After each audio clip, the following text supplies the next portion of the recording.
Welcome to 4 Oak Street. Thank you to all the people that have subscribed and questions and comments, really appreciate it.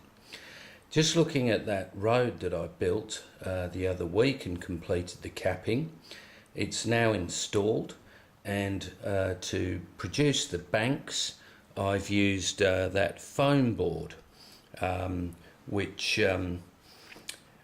is not a bad idea. In the past I would have used cardboard. Takes a fair bit of cutting, I suppose, and sanding to get it right.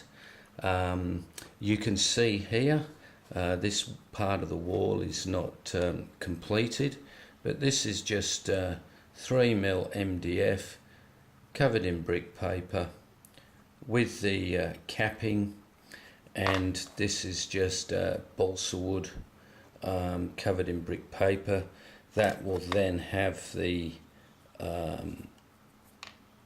be glued in place, and away we go. So you can see here now I've completed the pavement.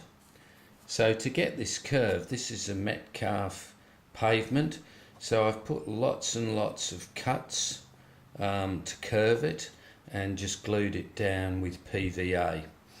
So just working out this section here, this is where we have the joint in the actual board.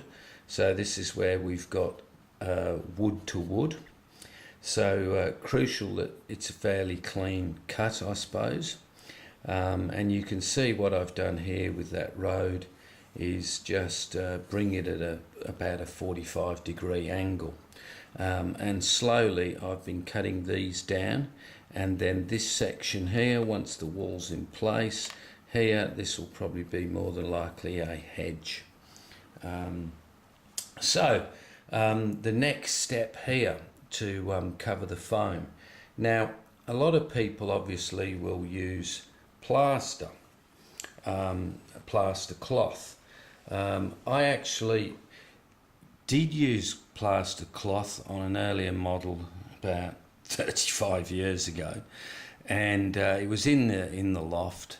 The quality of the product wasn't probably as good then, and I spent forever going around painting in the bits that had chipped because of temperature changes or cracked. So, and particularly for end gauge, I suppose I didn't want to mess up what I'd already done. So hence what I've done, I've covered that foam board in paper with PVA glue.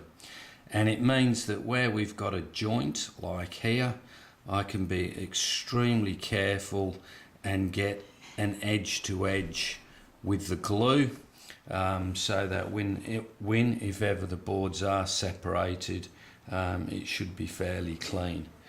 So now, even though this is the back part of the layout, and you can see this is the back of the viaduct, I'm pleased that I did take that trouble to put that road in, because I think it definitely makes more sense now that a road flows up into that housing estate. So that being all said, the next thing that I'll be doing, I'll be just zooming back in, will be completing the, for want of a better word, the paper mache on those banks.